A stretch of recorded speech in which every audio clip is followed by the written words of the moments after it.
He could be the next Sean Hannity and the future of the GOP, but he can't even vote until 2016. Political prodigy and proud conservative Jonathan Krohn joins us live from D.C. Jonathan, good job over the weekend. Were you nervous speaking to CPAC? Not any more nervous than I have been. Well, there were some people before me who gave pretty good speeches, and I was a little nervous seeing what I could do. But sure. I did it off the cuff, and I guess I did as good as I could. Yeah. Now, were you in the audience when Rush Limbaugh got up for his 90-minute address? Because I understand you only got 2 minutes. I was.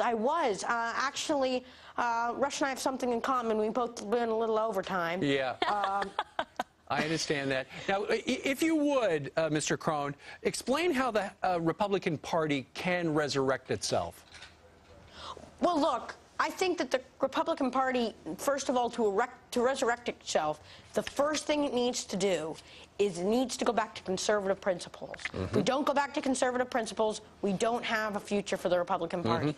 If we don't have conservative principles, and if we do not put principles over policy, if we don't put principles over our lust for power, if we don't put those two other things behind, then we're not going to have a strong Republican Party. If the Republican Party does not understand that the reason it lost this election is because the American people were sick and tired of seeing Republicans who were not strong in their conservative principles, they don't understand that, then the Republican Party can't resurrect itself. You got the whole political spin down already, and you're only 14, but here's what I want to know.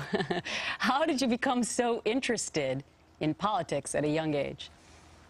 Now, that's an interesting story, because I got involved in politics when I was 8 years old because of a Democrat filibuster in the United States Senate on judicial nominees. Yeah, and, like most kids.